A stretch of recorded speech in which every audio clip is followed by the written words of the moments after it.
is in Him, and that's why we pound it so much here in the RU program. All right, well, let's take out our books here. If you've got your Nevertheless I Live resource guide, we're on page 63 tonight, and of course you want to take out the Bible because we'll be looking at several different passages. We'll start in Luke chapter 6, so find your way there in Luke chapter 6. We'll be looking at a lot of verses, more than what I can put up on the PowerPoint. So Luke 6 is where we'll start off tonight. We're talking about 5 forms for a firm foundation. 5 forms for a firm foundation. You and I want a firm foundation so that we can have a stable life. And I don't know about you, but I know that when I am not walking with God, my life is unstable. I'm out of kilter. I can't really function well. Things just are not, and it's not circumstantial stuff around me. It's my own heart, I'm unstable. Maybe the world's unstable around me, but I'm unstable when I'm not walking with God. And so we need to know how to have that stability in our lives. So we're talking about 5 forms for a firm foundation. So the forms that you pour in the concrete so that it can be a solid foundation for your life. That's kind of the idea here. 5 forms for a firm foundation. So we're in Luke chapter 6, and verse 39 is where we started last time. Let me just remind you of some of these verses. I'm going to start reading in verse 39, and I'll read down through 42, I believe, here. So verse 39 says, "And he spake a parable unto them, Can the blind lead the blind? Shall they not both fall into the ditch? The disciple is not above his master, but everyone that is perfect shall be as his master." Okay, we saw last time the first form for a firm foundation is follow. Follow, okay? We've got to learn how to follow. If you're going to have a stable life, and if you're going to have God bless your life, and if you'll have stability even though the world is caving around you, then you first need to learn how to follow, because everybody is following. We'd all like to say, yeah, I'm a leader, I don't follow anybody. But you're lying to yourself if that's what you think. We all follow someone, and here's the key. If we accept that, if we embrace that following, that idea or concept of our following someone, then we are conscious about who we are following. If we reject that thought and say, no, I'm not following anybody, then we are not intentionally choosing our leaders, so then we end up following whoever in the moment. See?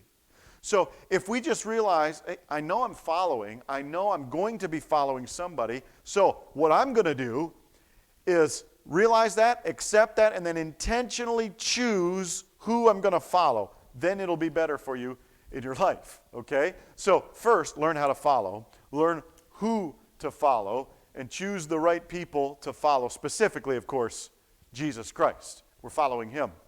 And that brings us to our motto for our church here, following Jesus together. I like that motto. So that's what we looked at last time. Now tonight, point number 2, the top of page 63, here it is, focus. Focus. If you want to have a stable life, then you need a firm foundation, and the first form for that firm foundation is to follow. The second form is to have the right focus. The right focus. This comes from this passage here in Luke chapter 6. So I'll start reading in verse 41.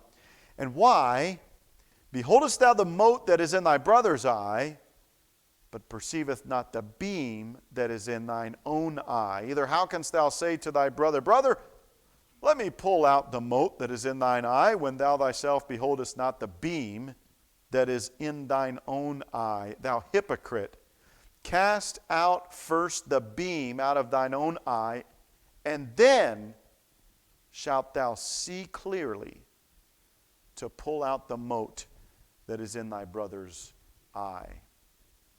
You know, the last verse that we looked at last week in that passage there, and we just read it, was that the disciple's not above his master, but everyone that is perfect shall be as his master. And we're all thinking, okay, I want to learn to follow so that I can be a leader, a teacher, so that I can lead other people. They can follow me. I want to be able to teach others. But here in this passage, we're seeing you can't lead anybody. You can't teach anybody. You can't guide anybody if you can't see yourself. Remember last time, how can the blind lead the blind? And so our tendency is to say, okay, well, at least I'm not blind. Because I can see pretty well, and I can see what's going on, and at least I have a better understanding than anybody else does in this situation or whatever. And we have this pride in our lives, thinking, I can see. And so it's not the blind leading the blind here. I'm going to be a good leader for somebody because I can see. But wait a minute, can you really? Can you really focus on what really matters? Or are you losing your focus? Is your focus on other things that really don't matter? On all the little things around here that's not the big picture. Where is your focus? We tend to focus on problems, on other people and their problems, and on circumstances, and we focus on all these other things and think, well, if I can fix that, and fix this, and fix that, and fix this, and change that, then my life will be stable. And you are absolutely wrong, because your focus is wrong. You can't see clearly, because you got a beam sticking out of your own eyeball, and you're pointing out specks in other people's eyeballs. You've got a problem with focus. And we've got to learn this lesson if we want to have a stable life and a firm foundation. We need to learn how to focus.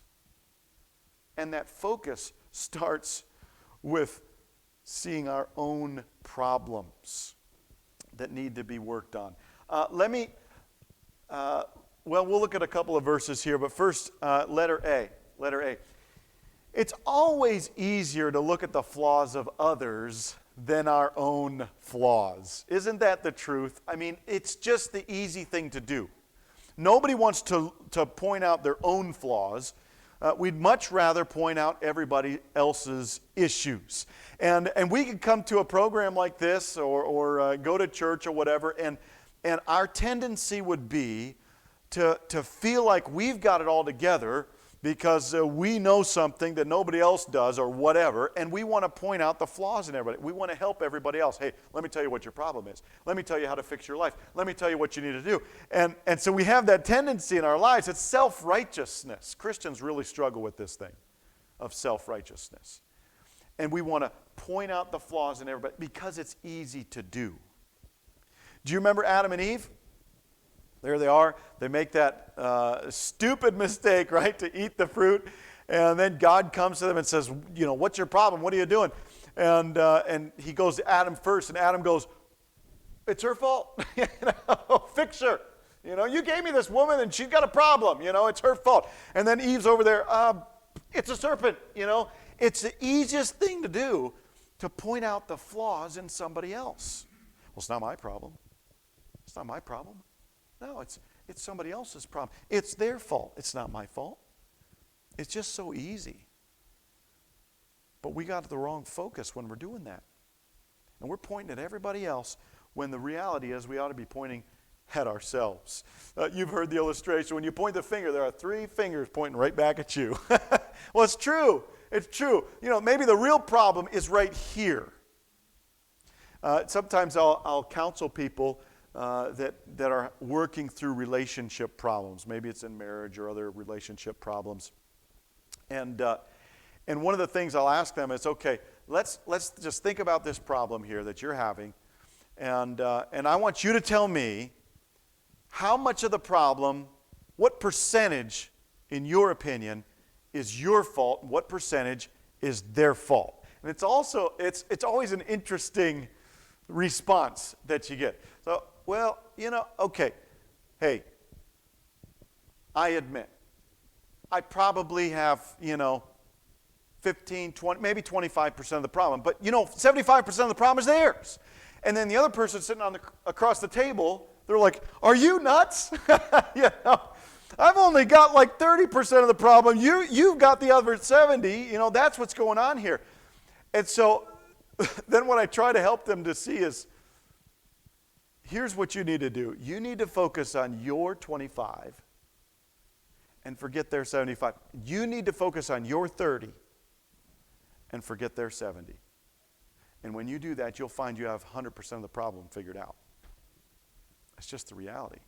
You can't do anything about their 75. You can only work on your 25. And when you're focusing on their 75, you're saying they're the bulk of the problem, and if they get it fixed, then we'll be happy. Your focus is wrong.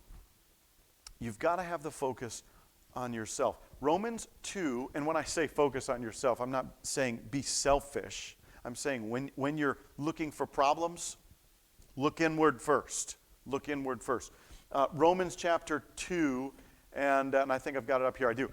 Verses 21 and then verse 24. Look at it. This is great.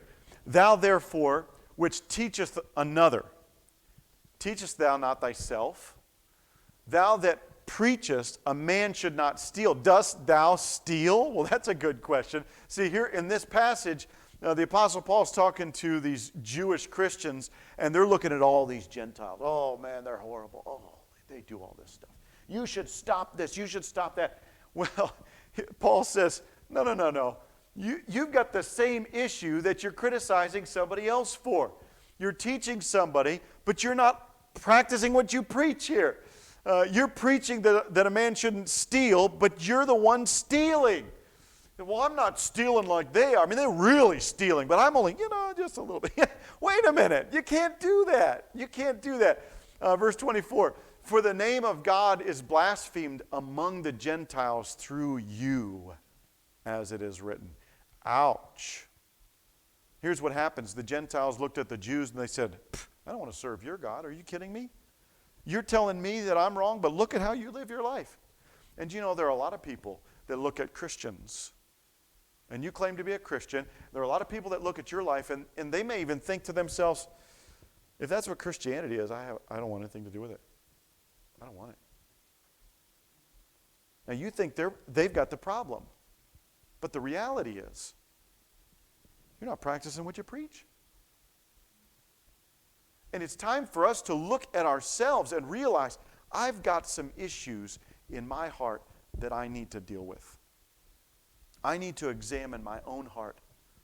And I need to allow God to do something in my heart. The next verse that we've got here is Proverbs 20, verses 6 and 7. Most men will proclaim everyone his own goodness, but a faithful man who can find? Well, that's a thought, isn't it? Let me tell you how good I am. I can do this and I can do that. I find it interesting how often people talk about themselves. I teach at a Christian school. I teach junior hires all the way up through seniors. And it's hilarious. These teenagers, and teenagers, they think they've got it all figured out and they know everything, right? Okay. They start talking about this or that, and I'm just sitting there at my desk. I just kind of chuckle in my heart. I'm thinking, you don't have a clue, man. I mean, but they talk like they know exactly what's going on. Now, I got to be careful because I can do the same thing. And you and I can do the same thing. And we want to make like we know everything. And we've got it figured out. Because we read a Bible verse, a long time ago or whatever, and we remember that verse. Or whatever it is. And we have this tendency, and we act no different than the immature junior hire that thinks he knows so much when you know he doesn't. Well, we're doing the same thing. A faithful man who can find. We all want to proclaim our own goodness. But who will be faithful enough to God to say, you know what, I'm not the answer. I don't have everything together. But I know God does. And I know I make mistakes. And I trip up all the time. And you know what, I'll admit that. And I'm going to work on that. Who's going to be the faithful man? The just man walketh in his integrity, and his children are blessed after him. You know, the just individual walks in integrity. He's not the person out there telling everybody how much integrity he has, but he's just living a life of integrity. That's the difference. That's the difference. And so rather than pointing out the little specks in other people's eyes, the faithful man recognizes, no, I got a beam I need to take care of, and I'm going to take care of this beam in my own eye, and I'm going to walk in integrity and let God do a work in somebody else's life. Letter B is this: there are lots of talkers, but very few walkers. Isn't that the truth? Boy, that's the truth. There are a lot of, boy, we can talk, but can we walk the walk? You know, we have a tendency to just talk, and we can just tell everybody what's going on. But where the rubber meets the road, can we live it out? Can we live it out? And that's where you're the most effective as a leader, when you are living what you are saying. When you live it out, then there's no disputing it. But when you're just talking it and you're not living it, then nobody has to listen to you. Nobody has to pay attention to you. It just doesn't matter, because whatever you're saying, it isn't working for you. And so why would it work for them? There are lots of talkers, but very few walkers. This goes back to this verse that we just read in Proverbs 20. A just man walketh in his integrity, and his children are blessed after him. He walks in that truth, walks in that integrity, and just lives it out. And then you find that other people come to you asking for advice. You don't have to go around and say, hey, let me give you some advice. Hey, let me tell you what to do with your life. Hey, I got to figure it out. Let me tell you. You don't have to do anything like that. You live your life in integrity, and you know what happens? People come to you. They come to you and they ask you, hey, I see your life. I see what's going on. I want that. Help me out. And that's how it works. That's how it works. You got to be a walker long before you're ever a talker. Okay? Luke chapter 18. Luke chapter 18. I didn't have enough room on the PowerPoint to put all the verses up here, so let me just look at it here. Luke chapter 18, and I'm going to start in verse number 10. You probably are familiar with this parable. Verse 9, and he spake this parable unto a certain which trusted in themselves that they were righteous and despised others. This is the words of Jesus. 2 men went up into the temple to pray, the one a Pharisee and the other a publican. The Pharisee stood and prayed thus with himself, God, I thank thee that I am not as other men are, extortioners, unjust, adulterers, or even as this publican. I fast twice in the week. I give tithes of all that I possess. And the publican, standing afar off, would not lift up so much as his eyes unto heaven, but smote upon his breast, saying, God, be merciful to me, a sinner. I tell you, this man went down to his house justified rather than the other. For everyone that exalteth himself shall be abased, and he that humbleth himself shall be exalted. You see, in this situation, the Pharisee thought he had the right focus. I'm obeying, I'm doing all these good things, I'm doing this and I'm doing that, and I got the right focus. But this publican, this sinner, this tax collector, this horrible person, too bad for them. It's too bad they don't have the focus that I had. But you know what? God recognized the focus of the publican, the sinner, because he had the focus enough to recognize and admit his own failure before God. And rather than pointing out the faults in everybody else, he pointed at himself, and that was it. He didn't say, God, I would come to you, but look at this. Look at this Pharisee. He's such a hypocrite. And if that's the kind of people that you have in your temple, God, I want nothing to do with you. He didn't say that. He didn't use the hypocrite of the Pharisee as an excuse to look away from his own sin. He recognized whatever his problem is, I don't know, but I know what my problem is. I'm a sinner, and I need God's mercy.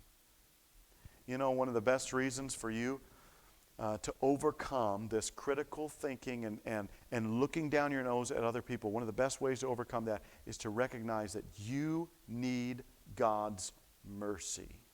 You do. You need God's mercy. You don't look at them and say, boy, they need God's mercy. No. You need God's mercy. I need God's mercy. But for Jesus Christ, I should be burning in hell right now. For sins I've committed today. That's the reality.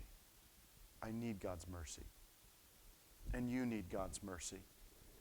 We need to be walkers instead of talkers, like the Pharisee was. Here's another example.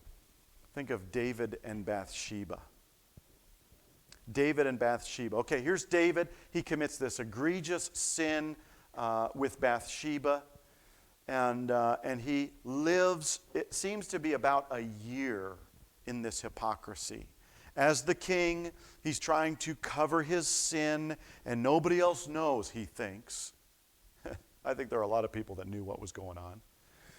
He has Bathsheba's husband murdered so that he could cover his sin, and for a year he lives that way. But God was going to deal with David. I find it interesting that it wasn't because other people came to David and criticized him. It was because God sent Nathan the prophet when David got his heart right.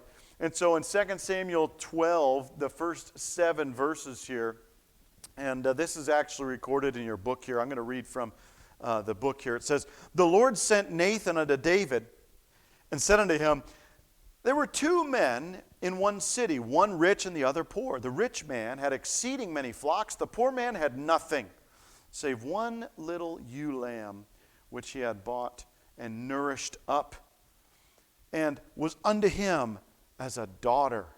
Boy, this guy loved this little lamb. "And there came a traveler unto the rich man, and he took the poor man's lamb and dressed it for the man that was come to him." Now, when it says dressed it, that means he killed it and made a meal out of it, okay? So this guy's pet, the neighbor steals, butchers it for a meal for his friend that comes to him. He didn't put a tutu on it? Yeah, that's not what that means. He didn't put a tutu on it. So he dressed it. He dressed it. So David's anger, when he hears this story, David's anger was greatly kindled against the man. Doesn't that bring some kind of anger into your soul as well when you think about it? That is horrible. I mean, that's egregious sin. I can't believe somebody would do that. David gets anger. His anger was greatly kindled against the man, and he said to Nathan, "As the Lord liveth, the man that hath done this thing shall surely die." And after all, David was the king. He could have seen to that. You know, where's this guy? Bring him to me. He's going to die today. That's horrible.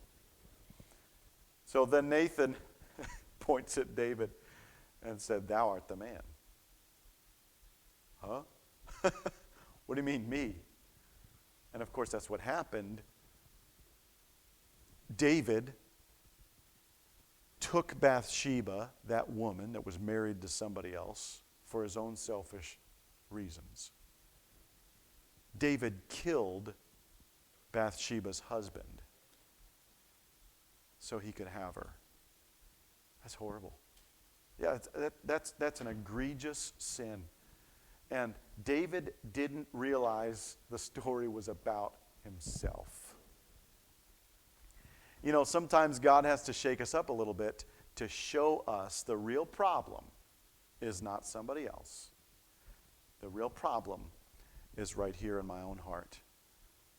There's one other passage here, another example, the woman taken in adultery. Do you remember this one? The woman taken in adultery in John chapter 8.